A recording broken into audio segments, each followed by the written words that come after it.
අපේ උන් අපේ රටේ උන් පිට රට ගිහිල්ලා අපේ මේ උන්ට අරිනේවා රටක් ලෝකයක් දැනගන්න ඕනේ. උන්ගේ පවුල් වල උන් දැනගන්න ඕනේ.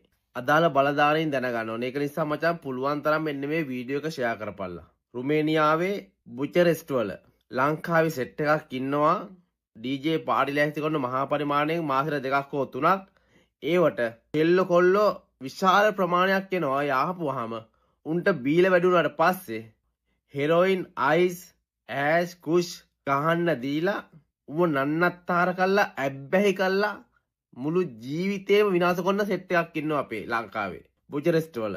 මේ සෙට් එකේ 5ක් 6ක් ඉන්නවා රත්නපුර ජායල මීගමුව පඬුවස්නුවර මෙහෙම සෙට් එකක් ඉන්නවා. මුන් කරන්නේ මාසෙට පාටි 2ක් 3ක් ලෑස්ති කරනවා කොල්ලෝ ගෙන්නනවා බොන්න දෙනවා බීර වැඩුණාට පස්සේ උන්ට හෙරොයින් අයිස් කුෂ් හැෂ් ගහන්න දීලා උන්ට ෆන් එක උප්පරෙම දීලා උන් අරවට ඇබ්බැහි කරනවා.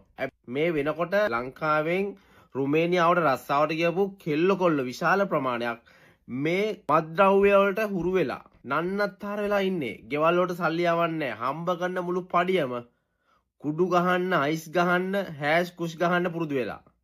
ලංකාවේ ඉන්න 5-6 දෙනෙක් එකතු වෙලා තමයි මේ ගේම ගහන්නේ. දැන් මාස කීපයකට කලින් තිස්ස මහරාමේ කොල්ලෙක් පාටිට ගිහිල්ලා ඕවර්ඩෝස් ගහලා ඒ කොල්ල මැරුණා. අන්තිමට ලංකාවට මිනිහ ඇවිත් බොහොම අමාරුවෙන්. තිස්ස මහරාමගේ ඈත දුෂ්කර ගමක ඉඳලා කොල්ලෙක් 7-8 ණය වෙලා රුමේනියා වගේ රටකට ගිහිල්ලා ටික කාලයක් වැඩ කරලා සල්ලි හම්බ කරගෙන පොඩ්ඩක් විනෝද වෙන්න කියලා එළියට ගියාට පස්සේ අපේ මෙයුන් උන්ට කුඩු ගහන්න අයිස් ගහන්න ගංජා ගහන්න කෝෂ් ගහන්න හැස් ගහන්න පුරුදු කරාට පස්සේ උන් ඒකට ඇබ්බැහි වෙනවා ඇඩික් වෙනවා. උන්ට සල්ලි අතර ආවට පස්සේ අපේ රටේ කාලකණ්ණි අවජාතකර කීප දෙනෙක් කරන්නේ අරුන්ගේ ජීවිත විනාශ කළා. උන් හම්බ කරන මුළු සේසතම හූරගෙන කාලා උන් ආතල් ගන්න එක. දැන් එකෙක් කවු වෙලා ඉන්නවා. තව කීප දෙනෙක් එළියේ ඉන්නවා. මුන් රස්සාවට අමතරව ව්‍යාපාරයක් විතර මේ කුඩු ව්‍යාපාරය කරගෙන යනවා. මම මේ කතා කරන්නේ මේවට අදාළ සාක්ෂි නම් ගම් ඔක්කොම තියාගෙන. උඹලා 5-6 දෙනාට මම මේ කියන්නේ මචං සහෝදරයෙක් විදියට ඔය ජරා වෙනස්තාව කරන්න එපා මචං. හැම කොල්ලෙක්ම පිටරට එන්නේ ඌට තියෙන ප්‍රශ්න නිසා ඒ ප්‍රශ්න වලින් මිදිලා ගෙයක් දොරක් හදාගෙන වාහනයක් අරගෙන කසාදයක් බැඳගෙන දරුමල්ලෝ හදාගෙන ව්‍යාපාරයක් පටන්ගෙන ලස්සන ජීවත් වෙන්න. හැම අම්මා තාත්තම දරුවෝ හදන්නේ හරීමට දුක් විඳලා ඒ දරුවන් අනාගතයේ දවසක සැප සම්පත් විඳින සතුටින් ජීවත් වෙනවා දකින්න කැමති. උඹලගේ දෙමාපියෝ උඹලා සතුටින් ඉන්නව දකින්න ආසයි වගේම ඔය රටරවල් වලට එන හැම කොල්ල කෙල්ලගේම දෙමාපියෝ ඒ විදිහටම ආසයි. ඒක හන්දා ඔය තුප්පහයි බලු වැඩේ කරන්න එපා. අපේම රටේ වුන් බලපන් ඔය රටේට ඇවිල්ලා කී දෙනෙක් නම් ඔය කුඩු අයිස් ගහන්න පුරුදු වෙලා නන්නත්තරලා ඉන්නවද කියලා. කොල්ල විතරක් නෙවෙයි කෙල්ල පවා. උඹලා ඔහම හම්බ කරන සල්ලි උඹලට yaadෙන්නේ නැහැ මතක තියාගනින්. මම දන්නවා උඹලා මහරෙවුන් කසාද බැඳලා ඉන්නේ. ගෑනිත් එක්ක ඉන්නේ. උඹලා කවදා දවසක තටි දරුවෙක් හදයි. උඹලා ඒ දරුවගෙන් බලාපොරොත්තු වෙනවා ලස්සන ඉගෙනගෙන ලස්සන රටේ ජීවත් වෙන ලස්සන අනාගතයක්. හැබැයි උඹලා එහෙම බලාපොරොත්තු වෙන ගමන්ම තවත් අහිංසක දෙමව්පියෝ දුක් මහන්සි වෙලා ඒ විදිහටම බලාපොරොත්තු තියාගෙන හදපු දරුවන්ට කුඩු පවනවා. උන්ගේ මුළු ජීවිතේ විනාශ කළා. එක සමහර වෙලාවට ওই රටවල් වලට එන්නේ පවුලින් එකම දරුවෝ වෙන්න පුළුවන්. ඒ පවුලට එන එකම ශක්තිය වෙන්න පුළුවන්. උන් ඇවිල්ලා ඔයයි නන්නත්තර වෙලා කුඩු ගහලා ජීවිතේ විනාශ කරගත්තට පස්සේ අර මුළු හත්මුතු පරම්පරාවම උන්ගේ ඉවරයි. බලයි හදාවදාගත්තු දෙමව්පියන්ටත් වලවල් වලටත් හෙන ගහන වැඩ කරන්න එපා මචං. රස්සාවක් කරලා සාධාරණ විදිහට කීයක් හරි හම්බ කරගෙන ලංකාවට ඇවිල්ලා ව්‍යාපාරයක් පටන්ගෙන වැදගත් විදිහට ජීවත් වෙයලා. එහෙම වුණාම උඹලගේ ළමයින්ට හරි හොඳක් සිද්ධ වෙයි.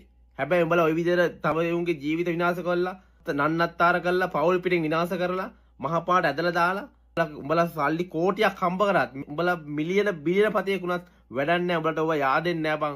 තොපිට වලවල් වලටත් එක්ක හෙන ගහයි. ඒක හන්ද ඔය තුප්පහයි වැඩේ කරන්න එපා. අප්‍රේල් මාසේ සංගීතයක් තිබුණා.